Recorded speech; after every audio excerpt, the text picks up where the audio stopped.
Guarantee news ಎಕ್ಸ್ಪ್ಲೇನರ್ಗೆ ಸ್ವಾಗತ. ನಾನು ದುರ್ಗೇಶ್ ನಾಯ್ಕ. ಉತ್ತರ ಕರ್ನಾಟಕ ಭಾಗದ ಜನರ ಹಲವಾರು ವರ್ಷಗಳ ಬೇಡಿಕೆಗೆ ಇದೀಗ ರಾಜ್ಯ ಸರ್ಕಾರ ಸಕಾರಾತ್ಮಕವಾಗಿ ಸ್ಪಂದಿಸಿದೆ. ಅದರಲ್ಲೂ ಕೂಡ 60 ವರ್ಷಗಳ ಒಂದು ಬೇಡಿಕೆಗೆ ರಾಜ್ಯ ಸರ್ಕಾರ ಗುಡ್ ನ್ಯೂಸನ್ನು ನೀಡಿರುವಂಥದ್ದು. ಕೃಷ್ಣಾ ಮೇಲ್ದಂಡೆ ಯೋಜನೆಯ 3ನೇ ಹಂತದ ಯೋಜನೆಯ ಒಂದು ಕಾಮಗಾರಿಗಳಿಗೆ ಯಾವ ರೀತಿ ಭೂ ಪರಿಹಾರವನ್ನು ನೀಡಬೇಕನ್ನುವಂಥ ನಿರ್ಧಾರಕ್ಕೆ ಇದೀಗ ರಾಜ್ಯ ಸರ್ಕಾರ ಬಂದಿದೆ. ಅದರಲ್ಲೂ ಕೂಡ ಆಲಮಟ್ಟಿ ಜಲಾಶಯ ಒಂದು ಎತ್ತರವನ್ನು ಹೆಚ್ಚಳ ಮಾಡೋದಕ್ಕೆ, ಭೂಮಿಯನ್ನು ಖರೀದಿ ಮಾಡೋದಕ್ಕೆ ರಾಜ್ಯ ಸರ್ಕಾರ ಮುಂದಾಗಿದೆ. ಆ ಭೂಮಿಗೆ ಯಾವ ರೀತಿ ಪರಿಹಾರ ನೀಡಬೇಕನ್ನುವಂಥ ನಿರ್ಧಾರದ ನಿಟ್ಟಿನಲ್ಲಿ ಇವತ್ತು ಬಹಳಷ್ಟು ಸುಮಾರು 3 ಗಂಟೆಗಳ ಕಾಲ CM ಸಿದ್ದರಾಮಯ್ಯ ಅವರು, DCM DK ಶಿವಕುಮಾರ್ ಮತ್ತು ಕಾನೂನು ಸಚಿವರಂಥ HK Patil, MB Patil, RB Timmapur, Shivananda Patil ಸೇರಿದಂತೆ ಹಲವಾರು ಪ್ರಮುಖ ನಾಯಕರು ಸುದ್ದಿಗೋಷ್ಠಿ ನಡೆಸಿ ರಾಜ್ಯದ ಅದರಲ್ಲೂ ಕೂಡ ಉತ್ತರ ಕರ್ನಾಟಕ ಭಾಗದ ಜನರಿಗೆ ಒಂದು ಗುಡ್ ನ್ಯೂಸನ್ನು ನೀಡಿದ್ದಾರೆ.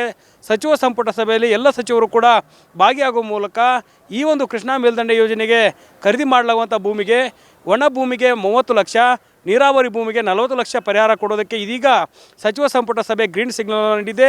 ಅದರಲ್ಲೂ ಕೂಡ ಈ ಒಂದು ವಿಚಾರವನ್ನು, ಈ ಒಂದು ಗುಡ್ ನ್ಯೂಸನ್ನು CM ಸಿದ್ದರಾಮಯ್ಯ ಅವರೇ ಸುದ್ದಿಗೋಷ್ಠಿ ನಡೆಸುವ ಮೂಲಕ ರಾಜ್ಯದ ಜನರಿಗೆ, ಅದರಲ್ಲೂ ಕೂಡ ಉತ್ತರ ಕರ್ನಾಟಕ ಭಾಗದ ಜನರಿಗೆ ಏನು ಮಾಹಿತಿಯನ್ನು ನೀಡಿರುವಂಥದ್ದು. ಪ್ರಮುಖವಾಗಿ ಕೃಷ್ಣಾ ಮೇಲ್ದಂಡೆ ಯೋಜನೆ ಮಾಡುವ ಮೂಲಕ ಉತ್ತರ ಕರ್ನಾಟಕ ಭಾಗದ ಜನರಿಗೆ, ಅದರಲ್ಲೂ ಕೂಡ ಬರಡು ಭೂಮಿ ಹೊಂದಿರುವಂಥ ಜನರಿಗೆ ನೀರನ್ನು ಒದಗಿಸುವ ಕೆಲಸವನ್ನು ರಾಜ್ಯ ಸರ್ಕಾರ ಮಾಡ್ತಾ ಇದೆ. ಕೃಷ್ಣಾ ಮೇಲ್ದಂಡೆ ಯೋಜನೆ 1, 2, 3 ಹಂತದಲ್ಲಿ ಈಗ ಕಾಮಗಾರಿಗಳು ನಡೀತಾ ಇದ್ದಾವೆ. ಅದರಲ್ಲೂ ಕೂಡ ಕೃಷ್ಣಾ ಮೇಲ್ದಂಡೆ 3ನೇ ಹಂತದ ಯೋಜನೆಗೆ, ಅದರಲ್ಲೂ ಕೂಡ ಆಲಮಟ್ಟಿ ಜಲಾಶಯವನ್ನು 519ರಿಂದ 524 ಮೀಟರ್ಗೆ ಎತ್ತರಿಸ ಮಾಡುವ ಮೂಲಕ ಆ ಭಾಗದ ಜನರಿಗೆ ನೀರುಣಿಸುವ ಕೆಲಸವನ್ನು ರಾಜ್ಯದ ಜನರಿಗೆ, ಅದರಲ್ಲೂ ಕೂಡ ಮಳೆ ಬಂದ ಸಂದರ್ಭದಲ್ಲಿ ಯಾವ ರೀತಿ ನೀರು ಶೇಖರಣೆ ಆಗುತ್ತೆ, ಅದರ ಜೊತೆಗೆ ಉತ್ತರ ಕರ್ನಾಟಕ ಭಾಗದ ಬಾಗಲಕೋಟೆ, ಬಿಜಾಪುರ, ಕೊಪ್ಪಳ, ಯಾದಗಿರಿ, ಗದಗ ಹೀಗೆ ಹಲವು ಜಿಲ್ಲೆಗಳಿಗೆ ಈ ಒಂದು ಯೋಜನೆಯಿಂದ ನೀರಿನ ಅನುಕೂಲ ಆಗತ್ತೆ ಅನ್ನುವ ನಿಟ್ಟಿನಲ್ಲಿ ರಾಜ್ಯ ಸರ್ಕಾರ ಇವತ್ತು ಮಹತ್ವವಾದ ನಿರ್ಧಾರವನ್ನು ತೆಗೆದುಕೊಂಡಿದೆ. ಈ ಒಂದು ಆಲಮಟ್ಟಿ ಜಲಾಶಯದ ನೀರಿನ ಸಂಗ್ರಹ ಆಗೋದಕ್ಕೆ ಅಣೆಕಟ್ಟನ್ನು ಎತ್ತರಿಸುವ ಕೆಲಸಕ್ಕೆ ರಾಜ್ಯ ಸರ್ಕಾರ ಮುಂದಾಗ್ತಾ ಇದೆ.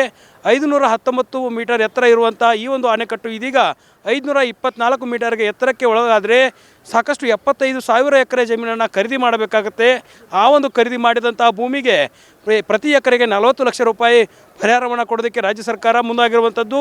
ಪ್ರಮುಖವಾಗಿ ಆ ಭಾಗದಲ್ಲಿ ಬರುವಂತಹ ನೀರಾವರಿ ಜಮೀನುಗಳಿಗೆ ಈ ಒಂದು 40 ಲಕ್ಷ ಪರಿಹಾರವನ್ನು ನೀಡಿದರೆ, ಒಣ ಭೂಮಿ ಅದರಲ್ಲೂ ಕೂಡ ಏನು ನೀರಾವರಿ ಇಲ್ಲದಂಥ ಕುಷ್ಕಿ ಭೂಮಿಗಳಿಗೆ 30 ಲಕ್ಷ ಪರಿಹಾರವನ್ನು ನೀಡಲಾಗ್ತಾ ಇದೆ. ಅದರ ಜೊತೆಗೆ ಈ ಒಂದು ನೀರಾವರಿಯ ನೀರು ಸಂಗ್ರಹ ಆದ ಬಳಿಕ ನೀರು ಹರಿದು ಹೋಗುವುದಕ್ಕೆ ಕಾಲುವೆಗಳನ್ನು ನಿರ್ಮಾಣ ಮಾಡಬೇಕಾಗತ್ತೆ. ಅದಕ್ಕೋಸ್ಕರ 51,000 ಎಕರೆ ಭೂಮಿಯನ್ನು ಖರೀದಿ ಮಾಡಲಾಗ್ತಾ ಇದೆ.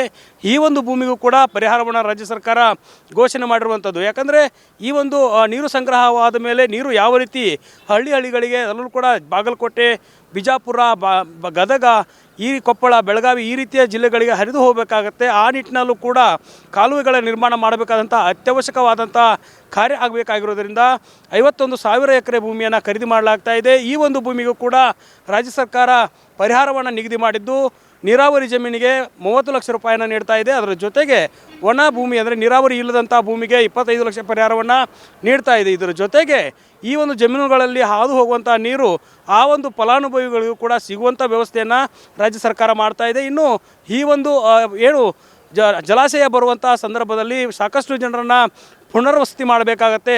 ಅಲ್ಲಿರೋ ಆ ಒಂದು ಭಾಗದಲ್ಲಿರುವಂಥ ಜನರನ್ನು ಮತ್ತೆ ಬೇರೆ ಕಡೆಗೆ ಸ್ಥಳಾಂತರ ಮಾಡಬೇಕಾಗತ್ತೆ. ಅದಕ್ಕೂ ಕೂಡ 6,000 ಎಕರೆ ಜಮೀನನ್ನು ಈಗ ರಾಜ್ಯ ಸರ್ಕಾರ ಖರೀದಿ ಮಾಡೋದಕ್ಕೆ ಮುಂದಾಗಿದೆ.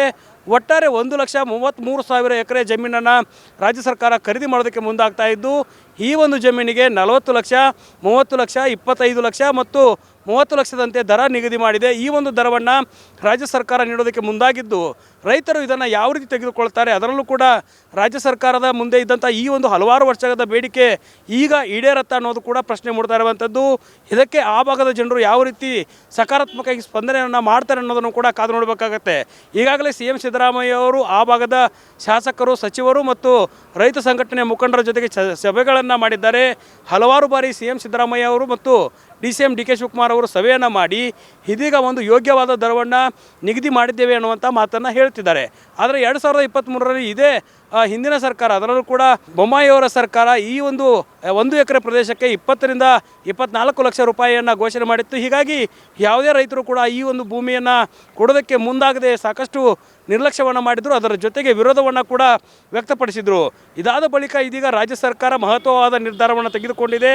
ರಾಜ್ಯ ಸರ್ಕಾರ ಇದೀಗ ನೀರಾವರಿ ಜಮೀನಿಗೆ 40 ಲಕ್ಷ ರೂಪಾಯಿ ಕೊಡೋದಕ್ಕೆ ಮುಂದಾಗ್ತಾ ಇರುವಂಥದ್ದು. ಇದನ್ನು ಆ ಭಾಗದ ರೈತರು ಯಾವ ರೀತಿ ಸ್ವೀಕಾರ ಮಾಡ್ತಾರೆ, ಈಗಾಗಲೇ ಸಚಿವರೆಲ್ಲರೂ ಕೂಡ ಆ ಭಾಗದ ಜನರ ಜೊತೆಗೆ ಸಭೆಯನ್ನು ಮಾಡಿರುವಂಥದ್ದು. ರೈತರ ಜೊತೆಗೆ ಸಾಕಷ್ಟು ಸಮಾಲೋಚನೆಯನ್ನು ಮಾಡಿದ್ದಾರೆ. ಮುಂದಿನ ಹಂತದಲ್ಲಿ ಈ ಒಂದು ಯೋಜನೆ ಕಾರ್ಯರೂಪಕ್ಕೆ ಬರುತ್ತಾ, ಅದರ ಜೊತೆಗೆ ಆಲಮಟ್ಟಿ ಜಲಾಶಯದ ಎತ್ತರ ಹೆಚ್ಚಾಗೋದ್ರಿಂದ ಆಗುವಂಥ ಸಮಸ್ಯೆಗಳನ್ನು ಯಾವ ರೀತಿ ಸರ್ಕಾರ ತೆಗೆದುಕೊಳ್ಳುತ್ತೆ, ಜೊತೆಗೆ ಆ ಭಾಗದ ಜನರನ್ನು ರೈತರನ್ನು ಮನವೊಲಿಸುವಂಥ ಕೆಲಸವನ್ನು ಹೇಗೆ ಮಾಡುತ್ತೆ ಅನ್ನೋದನ್ನು ನಾವು ಕೂಡ ಕಾದು ನೋಡಬೇಕಾಗುತ್ತೆ. ಇನ್ನು ಈ ಒಂದು ಪರಿಹಾರ ಧನವನ್ನು ನೀಡೋದಕ್ಕೆ ರಾಜ್ಯ ಸರ್ಕಾರ 3 ಆರ್ಥಿಕ ವರ್ಷಗಳ ಸಮಯಾವಕಾಶವನ್ನು ತೆಗೆದುಕೊಂಡಿದೆ.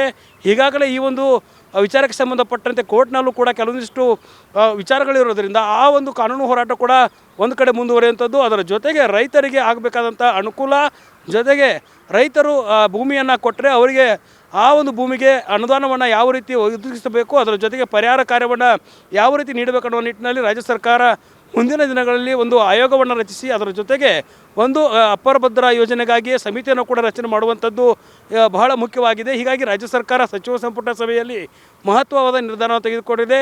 ಈ ಒಂದು ಯೋಜನೆಗಾಗಿ ಸಮಿತಿಯನ್ನು ರಚನೆ ಮಾಡುವ ಕೆಲಸವನ್ನು ಮಾಡುತ್ತೆ, ಅದರ ಜೊತೆಗೆ ಕಾನೂನಾತ್ಮಕ ಹೋರಾಟವನ್ನು ಕೂಡ ಮಾಡುವ ಕೆಲಸವನ್ನು ಮಾಡ್ತಾ ಇದೆ. ಈ ಮೂಲಕ ಉತ್ತರ ಕರ್ನಾಟಕ ಭಾಗದ 7-8 ಜಿಲ್ಲೆಗಳ ನೀರಿನ ಸಮಸ್ಯೆಯನ್ನು ಬಗೆಹರಿಸುವುದಕ್ಕೆ ರಾಜ್ಯ ಸರ್ಕಾರ ಮಹತ್ವವಾದ ನಿರ್ಧಾರವನ್ನು ಈ ಒಂದು ಸಚಿವ ಸಂಪುಟ ಸಭೆಯಲ್ಲಿ ತೆಗೆದುಕೊಂಡಿದ್ದರಿಂದ ಆ ಭಾಗದ ಜನರಿಗೆ ಸಂತೋಷ ಆಗಿದೆ. ಅದರಲ್ಲೂ ಕೂಡ ರಾಜ್ಯ ಸರ್ಕಾರ ಗುಡ್ ನ್ಯೂಸ್ ನೀಡಿರೋದ್ರಿಂದ ಈ ಒಂದು ಪರಿಹಾರ ಧನ ಯಾವಾಗ ಅವರಿಗೆ ಕೈ ಸೇರುತ್ತೆ ಅನ್ನೋದನ್ನು ಕಾದು ನೋಡಬೇಕಾಗುತ್ತೆ. ಕ್ಯಾಮ್ರಾ ಪರ್ಸನ್ ಶಿವು ಜೊತೆ Durgesh Naik, guarantee news, Bengaluru. Guarantee news, ಸುದ್ದಿ ಖಚಿತ, ನ್ಯಾಯ ನಿಶ್ಚಿತ.